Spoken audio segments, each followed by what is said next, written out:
and the Aspen software. So this is what it looks like when you first open Aspen hysys and someone has been using it. This is what you find. Otherwise, if I had not used it, it was going to just show this panel only without these recent models. So this panel here showing recent models shows the work that I tried doing. So in this panel that you just open and see, you will see ribbons up here. These ribbons show you what is new in Aspen, examples, or you will see examples of processes that are simulated here. Here you see training, models that are already existing, events, announcements, and all sorts of things. And all these we don't necessarily need this. So what we shall do is we shall open a new case. So what we shall do is we click on new. It will just open this. So this is an open Aspen hysys window. This is where everything lies. This is where we shall start the rest of our work. So to start with, Aspen hysys has environments that people use for simulating different processes. So we have the environments. The environments are here, down here. We have property environment is the one that shows all these component lists, fluid package, petroleum assay, reaction, component maps, and user properties. We have simulation environment, safety analysis, and energy analysis. So all these are environments. So at the moment we shall be looking at properties and simulation. So these are the two environments we shall be looking at. So up here you can be maybe familiar with this. If you remember Microsoft Word, you still see cut here, copy, then paste. Component list, the very thing that is in the property environment. We have fluid package, it's also in property environment. Actually this is a part of property environment. Yeah, so this is a petroleum assay, still under property environment. So most of this shows everything about property environment. So apparently, like I said, we shall be dealing with only two for our introductory tutorial about Aspen hysys simulation. So for you to start any simulation in Aspen hysys, you have to have at least one component, then one fluid package. So let's look at them one by one. So a component list has several components that are inbuilt into Aspen hysys, and if we click on it like this, it will show us this panel, and this is the first panel that shows component list. So for you to add a component that you are dealing with, the component in a unit operation or a component that you're finding out it is maybe property or whatsoever you want to deal with, the component can be water, can be air, can be oxygen, can be nitrogen, because in Aspen hysys air is also a component on its own, composed of all those gases that are in air. So you have alkalis are there, you have organic components or organic compounds, you have inorganic compounds, all of them are there. So when you click add, it will bring you to this one that shows all the components. It has all of them here, all of them. This is the list of its pure component. Very many of them, they are here, very many of them. So if you're not seeing it here, you can't look for it manually. You can just type here water, If you need water, it will show you water is there. So if you are to add a component, after clicking water, you come here to add, then it transfers this component to this source data bank. Then from here, immediately after transferring a component from the built-in component list to the source data bank, it will show you here a blue tick, which means it's ready for you to go to for the next step. So now you can still add more components here. We have air as a component, it's down here. You can either double click on it, it will still go there if you don't want to come here add, or if we have another component here, maybe carbon monoxide gas, it is here. You can either write it in short form or full.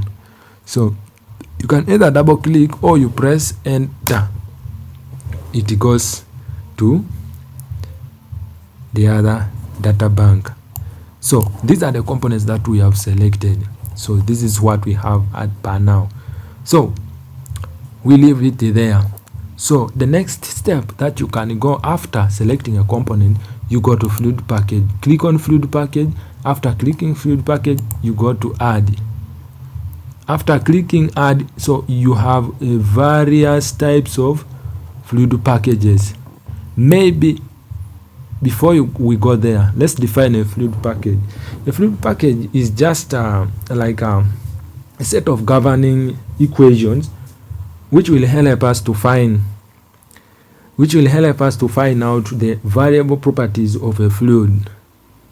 So remember, for those who have handled thermodynamics, remember we had those equations. I know from here you might have seen them. Antoine, I remember it was there. BWRS was there. There's NRTL is one of the equations that was there. Peng-Robinson, very common in thermodynamics. PRSV is there. We also have Uniquark and Wilson. So these are the governing equations in case you want to solve a different problem or you want to solve a problem. And also there's a thing with these fluid packages. Not all of them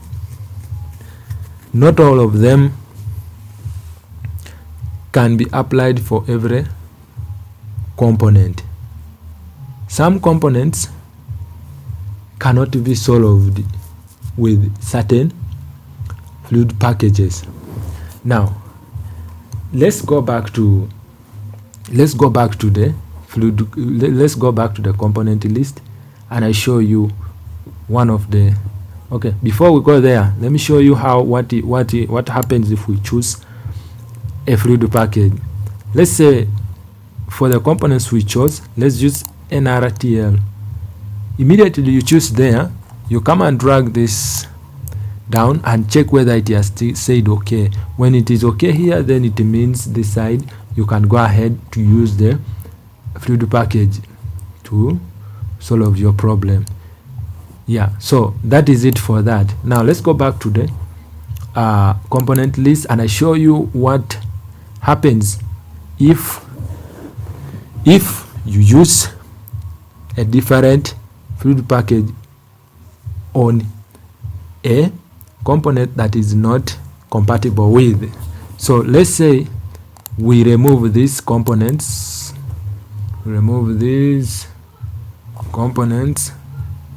then we remove them, then we put here ethanol.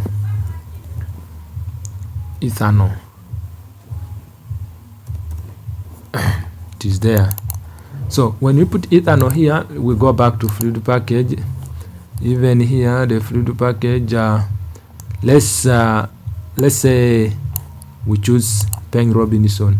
You see, so Peng-Robinson cannot be used to solve a problem of a component that is polar. putting in mind that ethanol is a polar component. So Peng Robinson is normally used for solving problems having components that are non-polar. Those components can be water, and most water.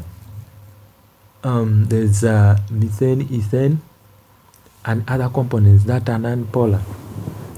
So that's where the thing is. So what if we choose Wilson? Exactly, Wilson can accept to help us solve this problem of ethanol. What about Antoine? It also helps us to solve the equation, to solve the problem. What else? NRTL, it also solves. So that's what I was saying. Yeah, so that is it for that. So now, after you have chosen that component of yours, there's a petroleum assays, there is a reaction, then component maps and user properties. So we shall not use these two, but we shall look at reactions, then we come to petroleum assay at a later stage. Then reactions. So if you want to simulate a reactor, anything to do with a reactor or reactive distillation column, you need to make sure you have a reaction that is occurring in the reactor. So in that reaction, you have to first put in the components. After putting in the components, you have to write the equation and get all the kinetic data, then you come to reactions. Here we shall look at it a little later when we are looking at reactors. So let's forget about these four at the moment. Let's focus on these two and we go to the next. Let me take you to simulation environment. For simulation environment, you click on it, it will show you this. So now here, this is where the real work is now. This immediately after opening this simulation environment, it will show you a flow sheet. Now this flow sheet, immediately after opening, it is blank. When you open this, we have these components here. This one we see here is a model pellet. So a model pellet has all the unit operations categorized in terms of dynamics and controls, external models, heat transfer models, then we have manipulators, piping and hydraulic pressure changers, then reactors and separators. So when you click on separators, you'll find a separator itself, three-phase separator, then you find a tank, you have distillation column, you have absorbers, you have this component splitter, and all the rest. Now all this down here are majorly for oil and gas, 3 stripper, then 4 stripper, then vacuum whatever, and the rest. So those are the ones. Then you have also precipitator, you have a rotary vacuum filter, you have crystallizer, you have simple solid separator. Now reactors, very many reactors. There are 3 common reactors or basic reactors that we know. We have CSTR, batch reactor, and PFR. So now for Aspen hysys, it does not simulate a batch reactor, but we have CSTR, continuous flow stirred reactor. We have plug flow reactor. Then we have the rest: Gibbs reactor, conversion reactor, we have yield shift reactor, we have, and the rest. All these reactors. So most of these reactors here, they are for petroleum industries, where you have catalytic reformer, we have hydroprocessing bed, we have hydrotreater, and so forth. So pressure changers, we have them, there are 5. We have a pump, we have valve, compressor, expander, and relief valve. Then piping and hydraulics, we have mixer, pipe segment, and the rest. Manipulators, We have adjust component, we shall know how to use it. Also a spreadsheet, we shall know how to use it a little later. Heat transfer, we have heater, cooler, heat exchanger, fired heater, then also we have LNG and plate heat exchanger.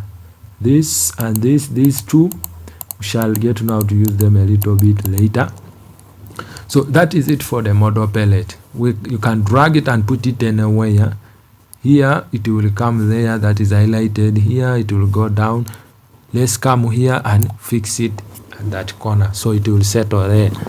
These are streams. We have material stream and energy stream, depending on what you want to transport. Maybe you want to transport energy or you want to transport a material. For you to use any of them, just click on it and drag it here. We have ribbons. So this is a ribbon tab. This we have home, economics, dynamics, plant design, and the rest. So now here we have this side. This is what they call a navigation panel. This is a blank flow sheet. This here, this is status bar. This is trace window. This one here down here helps you to zoom in and out. Yeah, so this, like we said, is a model pellet, object pellet, and that's all for now for that. So now for here, when it is active here, it means the process is steady state and it is running. When it is hold, it means it's not calculating. So we have all these things. We shall learn them one by one as time goes on. Now this one specifically is used for compressor, for dynamic simulation of a compressor. This one helps you to study for case studies, helps you to study a case. Case studies simply means that trying to change a condition, expecting a certain results from the output. You change the input condition to check what is coming out in the output. Data fits helps you now to correct the data that you found out. Then optimizer helps you to do optimization. Then stream analysis, you can analyze the stream. Equipment design, model analysis, and the rest. So we have dynamics here. When you're running a dynamic simulation, this is where you come to control it and do the rest of the work that you need. Economic analysis, after you've done your process, after you've simulated, put it up here, you can come this side, do your economic analysis, or you turn on this button. It will help you to do the calculations. Once everything is okay, this will help you automatically. If you want to do energy analysis, here also you turn on this button. After you've set up everything, just turn on this button, it will calculate everything automatically. Then you check the results. Heat exchangers, if you want to do advanced simulation of your heat exchanger, this is what will come. As long as there's a heat exchanger here and it is well balanced and running, just come and click here. It will help you to calculate a very detailed design of your heat exchanger. So that is it for that plant data. This also we shall look at it later. View what and the rest. All the things we shall look at them a little bit later. We shall learn them with time. So that is it for now. We shall now start with an example that will help us to learn how to do simulation, and we shall see all that after that time.